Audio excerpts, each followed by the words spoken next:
Bon, ce qui est stupéfiant, disons, quand on revoit, c'est la partie documentaire. Donc, bien sûr, vous avez parlé des couleurs, mais bon, on ne peut pas dire que ce soit tout à fait une fiction non plus. Mais cet aspect-là, il frappe quand même. Non, oui. Je dis non pour dire oui, mais ça, c'est autre chose. Je dis non parce que ce n'est pas un documentaire. Oui, parce qu'il y a tous les aspects du documentaire. Mais en aucun cas, ça n'a l'esprit documentaire, c'est autre chose.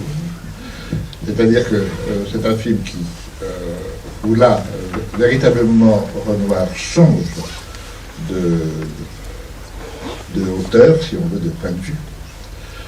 On ne le regarde plus comme il le faisait jusqu'alors et comme on l'a bien vu encore dans son dernier film, le mois dernier, c'est-à-dire dans le journalisme de chambre, sur la société et les problèmes de société, comment on vit dans la société, la réflexion, etc. Donc là, on passe à un autre niveau qui devient, c'est vrai, on le reprochera d'ailleurs à Renoir, certains, à une forme de spiritualité qui n'est pas religieuse directement, mais qui est en même temps profondément religieuse, dans le sens que d'un seul coup, Renoir dit qu'il y a l'être humain et l'univers. This theater has the rare honor of presenting as a coming attraction Jean Renoir's masterpiece, The River. Ici, la notion de liberté n'est plus le sujet, on est directement sur le sujet profond, c'est la vie.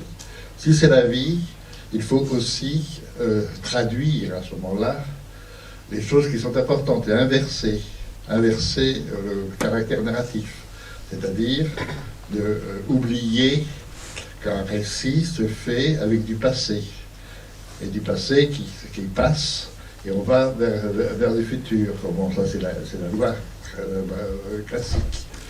Ici, parti pris magnifique, donc la pensée hindoue permet de développer, qui est le présent. L'univers est présent. Nous sommes dans du présent, nous allons filmer du présent. Et tout le film est traité en présent. Vous n'avez pas un seul événement dans le film dont vous allez suivre un tout petit peu le développement.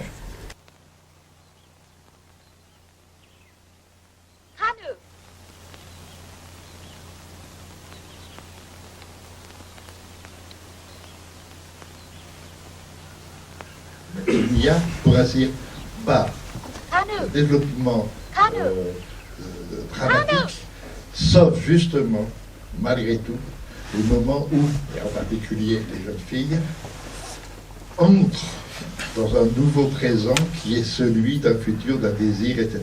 Donc à ce moment-là, le côté documentaire n'est plus documentaire. Ça devient, on filme en effet des gens qui vivent le temps présent et donc uniquement que le présent.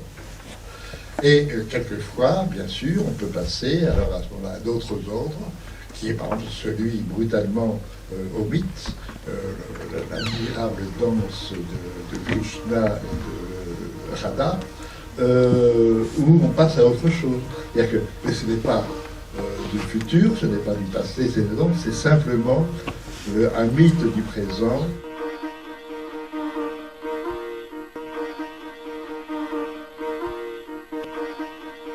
D'autant plus que de ce point de vue, la religion, en tout cas la philosophie indienne, étant très proche des arbres, des animaux, etc., comme on le voit dans le film. Enfin, le film.